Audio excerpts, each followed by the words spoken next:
Olá, bom dia. No ar o Quem é Quem para todo o estado de Santa Catarina. E hoje eu recebo na bancada do programa, nos estúdios da Band aqui em Florianópolis, o deputado estadual Kennedy Nunes. Bom dia, deputado. Prazer recebê-lo. Bom dia. Muito obrigado pelo convite. Deputado, eu lhe convidei hoje porque recentemente eu fiz uma entrevista com o senhor em outro programa da casa e a gente trouxe para os catarinenses um assunto que é pioneiro no Brasil, né, e de iniciativa da Assembleia Legislativa do Estado de Santa Catarina, que é um novo pacto federativo. E a gente já falou sobre essa questão, um fórum foi criado dentro da Assembleia Legislativa com alguns deputados, representantes aí de vários partidos. O senhor é o coordenador político do fórum e viajou aí, se não me engano, maior parte dos estados brasileiros, né, apresentando essa proposta da Assembleia Legislativa de Santa Catarina em reformular algumas questões, né, do Pacto Federativo e que vão beneficiar diretamente o eleitor catarinense, morador de Santa Catarina. Vamos começar do começo, deputado. Para quem não viu a entrevista anterior, vamos rapidamente só sintetizar o que é essa proposta, né? Qual é o objetivo principal deste fórum pelo Pacto Federativo? Eu sei que muitas pessoas que estão nos assistindo agora já ouviram sobre essa palavra, Pacto Federativo, e não entendem nada. Na verdade, o que nós estamos precisando, o país está precisando, quando se fala desse pacto, é redistribuir as rendas para os municípios e estados. Não é possível mais, de todo o imposto que é arrecadado no Brasil, 60% ficar na mão de um mandatário só, que é o presidente da República, do bolo, 25% ser dividido entre 27 governadores e o restante, que é em torno de 15%, ser dividido em 5.560 prefeitos. E é no município que existe o problema. Eu costumo dizer que o governo federal é o que a gente hoje, na tecnologia, usa o iCloud, que é o arquivo na nuvem.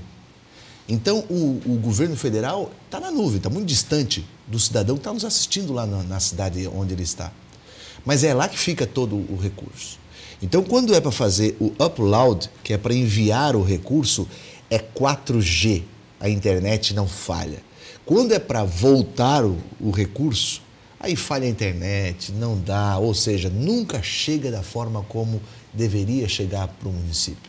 Em virtude disso, nós fizemos 4 propostas. Uma delas é aumentar 10%, 1% ao ano, para o governo federal se readequar, o repasse que o governo faz para os estados e municípios.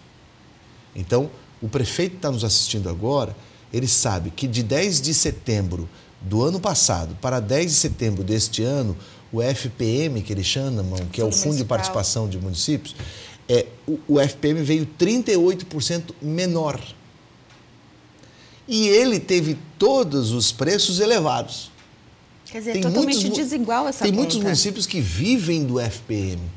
E nós queremos que o governo federal inclua o IOF, a contribuição social sobre lucro líquido, o imposto de importação e o de grandes fortunas que vai ser criados para repartir também entre os estados e municípios. A segunda proposta que nós queremos é que o governo federal seja obrigado a aplicar 10% da receita bruta, porque hoje ele aplica, Elaine, 15% da líquida. E ainda com as emendas impositivas que os deputados fizeram, ele ainda pode somar. Só para você imaginar, do jeito como está, de 2014 para 2015, nós vamos ter um prejuízo de 400 milhões menos do que foi investido no ano passado, da forma como está. Se fosse da forma como nós estamos querendo, teria um aumento de 8 bilhões. Em 5 anos, em 2020, da forma como está, nós teremos um aumento só de 11 bilhões no SUS, na saúde. Da forma como a gente quer, nós teremos 39 bilhões a mais de investimento.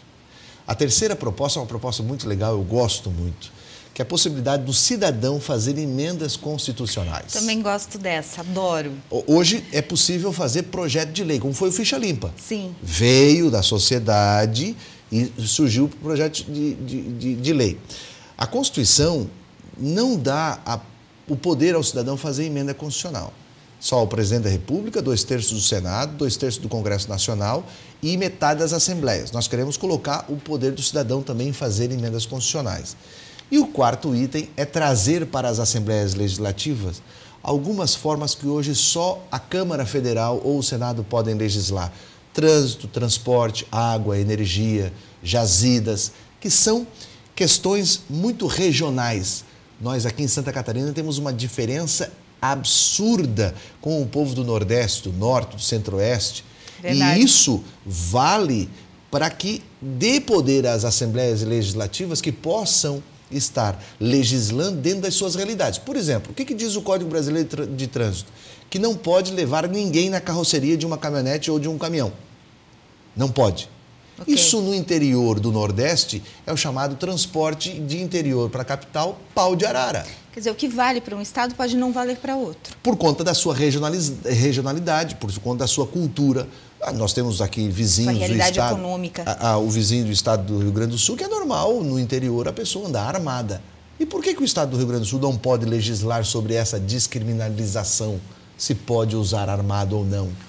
Então, eu acho que nós somos uma federação muito fraca, porque nós, quando formamos essa federação, demos todo o poder ao governo federal. Já diferente dos Estados Unidos. Eles têm essa força, porque cada estado legisla conforme a sua realidade. Exatamente, esse exemplo. Os Estados Unidos hoje ele é muito forte, eles são fortes, né? Até inclusive juridicamente, esse poucas coisas, porque essa questão de mas liberdade. Mas poucas coisas o governo, a União legisla, porque eles inverteram o processo. Eles colocaram o máximo para os estados legislarem e pouca coisa para a União legislar. Nós fizemos o contrário. Nós colocamos todo o poder na União e pouca coisa para os municípios e estados legislarem. Bom, mas tem todo um trâmite, né, deputado? Essas 4 proposições foram levadas às Assembleias Legislativas do Brasil inteiro. Nós recebemos o apoio de 16 Assembleias Legislativas, com Santa Catarina são 17, e agora estamos esperando as promulgações, porque tem um processo jurídico para valer, que passa pela CCJ, pelo plenário, vai à promulgação. Eu já recebi 6 promulgações.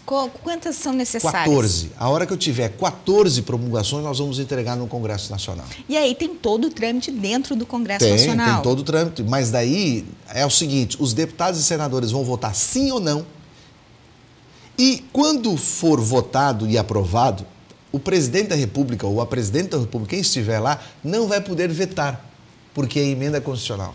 Muito legal. E tem outras perguntas aqui para eu fazer depois do intervalo? Por exemplo, eles vão poder mexer no texto ou não? Vão ter que votar como está?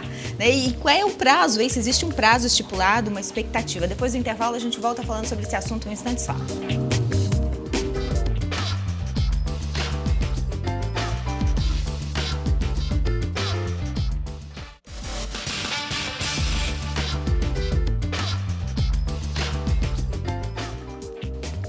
Estamos de volta, este é o segundo bloco do Quem é Quem. Hoje estou recebendo na bancada do programa o deputado estadual Kennedy Nunes, coordenador político do Fórum Parlamentar Catarinense do Parque do Federativo. A gente já explicou, deputado, nessa cartilha, que eu achei super interessante, inclusive, cartilha que está sendo distribuída a membros da imprensa, às outras assembleias, né? De uma forma bem didática. Para quem estiver assistindo a gente, no site da Assembleia Legislativa, alesc.com, não é alesc.sc... .gov.br. Obrigada, deputado. Você tem acesso a esse material também e ali é todo explicativo sobre como funciona e as 4 propostas do Pacto Federativo. Deputado, a gente já explicou, então, quais são essas 4 propostas. Já sabemos que das 16 assembleias visitadas, 6 promulgaram. São necessárias 14 promulgações para que essa matéria seja levada ao Congresso Nacional. E aí começa toda uma questão política, né? Um lobby político, tem votação, tem trâmite lá em Brasília. Quem acompanha eu pelo Instagram, e convido todas as pessoas para acompanharem pelo Instagram, teve um cidadão, quando eu coloquei que cheguei no Rio Grande do Norte, Natal, um cidadão aqui do interior de Ibiúna, ele me mandou o seguinte: está faltando remédio no posto de saúde aqui no meu bairro, o que você está fazendo aí em Natal, Rio Grande do Norte? Aí eu disse para ele: pois é, para o teu prefeito poder colocar remédio no posto de saúde aí do teu bairro, ele precisa que o governo federal repasse mais dinheiro do Fundo Municipal de Participação dos Municípios. E para que Ibiúna receba mais dinheiro, o Rio Grande do Norte também tem que ajudar nisso, porque aqui no Rio Grande do Norte também está precisando. Ou seja, ele entendeu que, como somos uma federação, o que Ibiúna, no caso dele, precisa, todos os 5.560 municípios também estão precisando. Helena, uma coisa assim, ó, eu estou muito... para mim custou muito caro isso, porque eu fiquei muito distante do meu estado e da minha base eleitoral neste ano por conta dessas viagens. Eu e o deputado Fernando Coruja, que é o coordenador do fórum. Mas eu aceitei essa missão e falei até para minha mulher e para os meus filhos, empreste um pouco teu marido e o teu pai para mudar a história do Brasil. Eu estou acreditando, ou nós mudamos agora, ou nós vamos simplesmente falir todos os municípios. De norte a sul, de leste a oeste, onde eu passei por essa nação, não existe um município bem. Daqui a pouco, ser prefeito de uma cidade vai ser a pena de algum crime cometido. Por quê? Porque daqui a pouco ninguém mais vai querer ser prefeito. Está inviável. Está inviável. O governo só repassa responsabilidade e não repassa recurso. E quando fala que falta dinheiro, eles querem criar novos impostos, o que não é, esse não é o jogo. Bom, o senhor acompanhou que o governo federal divulgou essa semana aí déficit na arrecadação, primeiro semestre do ano. Mas ele não... Vai mexer no bolso do governo federal, não vai ser tarefa simples. Qual que é a estratégia? Mas ele tem que cortar. Você imagina que no governo Lula e Dilma houve a contratação de 30 mil cargos comissionados? Não pode. Essa semana eu estava vindo e conversando com um servidor público sobre essa nova presidência que nós estamos colocando e aprovando lá, discutindo lá. Eu disse assim, olha, vocês têm que entender que daqui a 10 anos, a persistir da forma como está a Previdência Pública do Estado aqui, não vai ter dinheiro para pagar a aposentadoria de ninguém. É simples. Ou muda agora, ou todos vão ficar E a mudança que nós estamos fazendo agora é só para daqui para frente. Nós ainda não mexemos daqui para trás. Nós ainda não sabemos. É injusto. É totalmente injusto. Aqui, ó, é injusto. E é bom o cidadão falar isso. Eu não falo contra o servidor público, não, porque a regra era essa. Mas hoje é injusto, Elaine, o governo do Estado gastar o mesmo valor que gasta para 6 milhões de pessoas na saúde, é o mesmo valor que ele tem que colocar no rombo financeiro de 60 mil servidores aposentados. Vou voltar a dizer, o valor do rombo da aposentadoria do servidor público estadual é o mesmo valor que sai da fonte 100, ou seja, do governo, que gasta para atender 6 milhões de catarinenses na saúde. Nós estamos falando de 6 milhões e 60 mil. E daí? É totalmente desigual. Deputado, voltando a essa questão da discussão do Pacto Federativo no Congresso, né? Terminadas aí essas votações das Assembleias Legislativas, tendo 14 promulgações, o encaminhamento para o Congresso Nacional... Eu já falei com o presidente do Congresso Nacional, nós vamos protocolar, serão 4 emendas que vão estar lá. Os deputados e senadores poderão emendar, poderão mudar, só que assim... Pode mexer no texto. Pode mexer no texto, mas a essência está aí. Não pode descaracterizar a matéria principal, né? A essência está aí. Então, e o melhor de tudo é que depois de aprovado, o presidente da República que estiver lá não pode vetar, porque é emenda constitucional. Então, você e eu e todos que estão nos assistindo já ouviram a Marcha dos Prefeitos em Brasília. Sim. Vão lá pedir mais dinheiro. Aí o presidente que está lá de plantão diz, eu vou mandar mais dinheiro, vou mandar uma máquina para vocês, eu vou mandar. Só que não tem constitucionalmente o que ele tem que repassar. Nós estamos mudando a Constituição. Vai ter que repassar 32,5% para os estados e 31,5% para os municípios, porque hoje é 21,5% e 22,5%. Nós queremos aumentar 10% em 10 anos. Então, isso vai ser constitucional. Cada proposta vira uma PEC. Então, a gente pode ter aí... 4 PECs. 4 PECs. A gente pode ter 1, 2 aprovadas, todas. Por isso que nós fizemos, inclusive, separados, porque... Para não comprometer. Por exemplo, uma não compromete Brasília, a outra. o Distrito Federal não quis aprovar essa questão do repasse aos estados, porque eles têm uma conta diferente e eles estariam perdendo. Eu disse, não tem problema. A hora que eu tiver 14 desse aqui, eu vou protocolar. Não importa. Por isso nós visitamos um pouco mais, para nós termos esse poder de saber quem é que vai rejeitar ou não, porque como são propostas diferenciadas, as assembleias poderão votar ou não, e promulgar ou não essas que tiverem um voto suficiente. A etapa de visitas às assembleias acabou? Desse momento, sim. Agora eu estou esperando, agora nessa semana nós vamos verificar quem já avançou e quem não avançou. E daí, qualquer coisa, em novembro a gente vai fazer um novo roteiro, até porque os estados que a gente não foi ainda estão pedindo para que a gente vá, porque eles querem participar Querem agora. aderir. O difícil foi conseguir os primeiros. Agora que a gente já conseguiu 17, que está um movimento nacional capitaneado por Santa Catarina, os outros estados todos estão querendo participar. Isso é muito legal, porque Santa Catarina conseguiu ver uma fórmula, e o deputado Fernando Coruja foi muito inteligente nisso, de conseguir a fórmula exata como é em projeto de resolução, CCJ, plenário e promulgação. Foi bem Não é porque é bem lagiano e com todo o respeito à sua presença grande, aqui, mas ele é um grande constitucionalista, parceiro, né? Um grande parceiro. E já deputado federal também tem essa experiência. Tem essa experiência, né? Só finalizando esse bloco, as nossas bancadas, deputados federais e senadores, também vão ser importantíssimos a partir de agora. Agora, né, cada estado vai pressionar o seu senador e o seu deputado para aprovar. Então, a hora que tiver a de PEC, isso daí vai ser um bafão de baixo para cima. A gente vai para mais um intervalo comercial. Depois do intervalo, a gente vai mudar um pouco de assunto e eu vou gostar de saber, e eu tenho certeza você em casa também, a Argentina vive um período eleitoral histórico, né? O deputado Kennedy Nunes esteve lá, gente. Depois a gente vai explicar o que é isso aqui, mas é muito interessante o processo eleitoral da Argentina. O senhor participou como observador, né? A gente vai ao intervalo comercial, já já a gente volta para contar para você o que é isso aqui. Um instante só.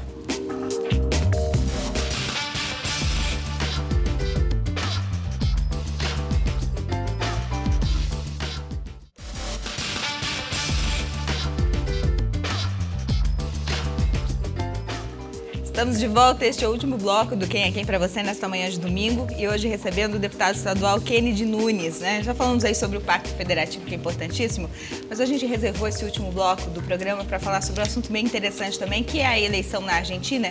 E a gente que cobre política, você em casa que gosta de política, né? E tendo um deputado aqui na bancada, inclusive um deputado convidado como observador, né, nos bastidores dessas eleições na Argentina, ele trouxe novidades curiosas para a gente aqui. Eu tenho que aproveitar esse teu conhecimento recente em relação à Argentina, né, para perguntar o que é isso em suas mãos, porque daqui, estou curiosa para saber o que é nós candidatos, isso. Quando candidatos, temos um santinho. Isso aqui não é só um santinho, isso aqui é um terço inteiro, né? Porque isso daqui você imagina que nós temos aqui 9 candidaturas de presidente a diretor de escola. Eleição geral, né? É uma eleição geral. Então, isso aqui eles chamam de lista.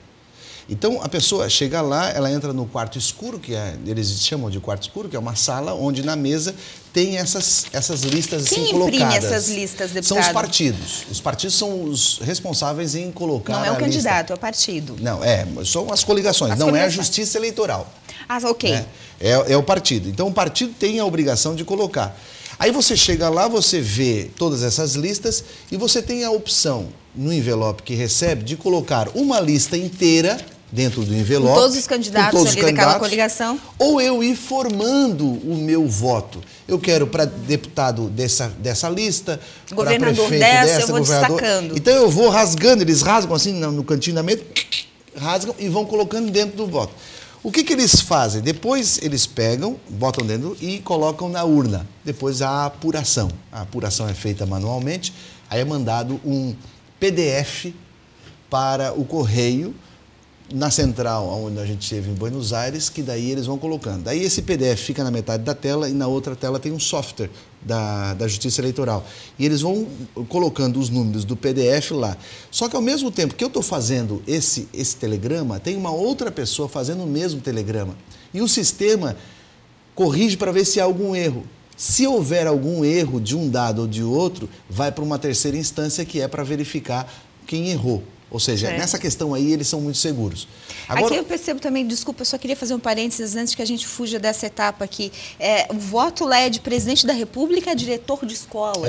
Presidente, eles votaram dessa vez presidente, parlamentar do Mercosul Nacional, deputados federais, parlamentares do Mercosul estadual ou regional, que eles chamam, governador, senador, prefeito, vereador e diretor de escola. Você concorda com esse sistema integrado de uma eleição geral? Estando lá, foi legal? Eu gosto do... É claro que a gente se perde muito a qualidade da discussão. Sempre o nacional fica em primeira instância. Mas o que me chamou a atenção, assim, a prática deles, do exercício do voto, esse negócio da lista, é muito medieval ainda, né? Aí a gente chega lá todo bobo dizendo, nosso voto é eletrônico. Qual é a opinião deles Daí eles sobre dizem, o nosso voto? o seu voto é eletrônico, disseram isso. O seu voto é eletrônico, mas você não tem como confirmar se der algum problema. E é verdade, por quê? Porque a gente vota e não tem nada impresso. Qual é a confirmação? Qual é a recontagem que eu vou pedir? É verdade que a gente não acha o nosso processo Sim, sabe por quê? Passível de fraude? Passível de fraude porque eles dizem que qualquer máquina que tiver um CPU ou um HD é possível fraudar. E eles têm a boleta eletrônica, que é outro sistema que você só tem a tela para digitar e coloca lá e imprime no verso o voto que você deu e coloca na urna. Então você tem os dois sistemas. Como checar o tem voto. como checar. Mas o que me chamou a atenção e que daí me deu vergonha, quando a gente chega todo pomposo, nós temos voto eletrônico, aí eles dizem assim, mas para nós aqui, o processo eleitoral não é dos partidos e nem dos candidatos, é um patrimônio do cidadão. Aí te choca. Por quê? Porque o argentino tem em si que a votação é um patrimônio dele. E se tiver algum tipo de fraude. Isso é impressionante quando você vê esse tipo de amadurecimento político. No Brasil, a gente não vê isso por parte do eleitor, né? É como se a eleição fosse dos políticos e da justiça. Agora tem uma coisa interessante, e daí a gente vai para a análise geral. Na Argentina está acontecendo o que está acontecendo aqui no Brasil, o que aconteceu na Venezuela. Sabe quem ganhou a presidência da Venezuela no último domingo, com 73%? Um humorista da TV que é fã de Harry Potter. Um tiririca vai ser presidente da Venezuela. Sabe quem é o Macri? O Macri é um empresário, está disputando o segundo turno. Sabe quem é o Scioli, lá na Argentina, candidato do peronismo? É um esportista que não tem um braço porque ele era um esportista de velocidade náutica e uma vez se acidentou e a hélice cortou. Se você observar, há uma tendência mundial de desgaste dos políticos e os eleitores estão procurando alguém que não é político para colocar. Só que aí alguém existe... que os represente. Não é que... Talvez não alguém que os represente, mas o contrário do que está agora. Mas há um processo, há um perigo muito grande nisso, porque quando você tem um avião, quem é que tem que dirigir o avião? Um piloto. Quando você tem um aparelho ortodôntico, quem é que tem que colocar o aparelho? Alguém que sabe. O difícil é que as pessoas pensam que a política é alguém, qualquer um que pode fazer. E não é. Joinville está vivendo isso. Escolheu um empresário para ser prefeito, porque não queria político, e agora está sofrendo. Se você observar, esse é o problema. Então, a minha preocupação agora é que nessa onda, nessa tendência, daqui a pouco vai aparecer outras pessoas, como apareceu na Venezuela, e que daqui a pouco vão virar presidente da República sem ter experiência ou, sabe, qualquer tipo de experiência para tratar desse assunto. E aí, quando alguém diz assim, mas eu não tenho nada a ver com isso, fazem parte do Mercosul, interfere na política econômica, né, nos acordos internacionais. Tudo. Mas não só nos outros, não, eu estou dizendo aqui no Brasil. Nós daqui a 3 anos teremos eleições presidenciais.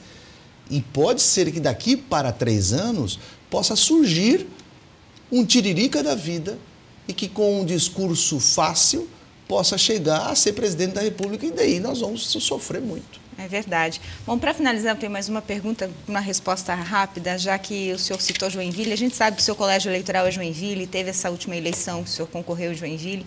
E a grande pergunta que se faz agora é que se vai ser ou não candidato a prefeito de Joinville na próxima eleição. Será que já pode responder, gente? Não, isso é uma decisão do partido. Nesse momento, o pré-candidato é o deputado Darcy de Matos. Ele fez mais votos do que eu para deputado. Ele seria o candidato natural? Ele seria o candidato. Eu sou um soldado do partido. Se o partido está dizendo isso, eu sei que vai chegar a minha vez. Então tá bom. Vamos aguardar. Obrigada, deputado. Obrigado. Boa sorte com a questão do Fórum, do Pacto Federativo. A gente vai acompanhar e vai voltar mais vezes, com certeza, no assunto. Muito obrigado. Obrigada mais uma vez. Obrigada para você que curtiu Quem é Quem, todo o estado. Voltamos domingo que vem com mais uma entrevista para você. Um bom dia, um bom final de semana e até lá.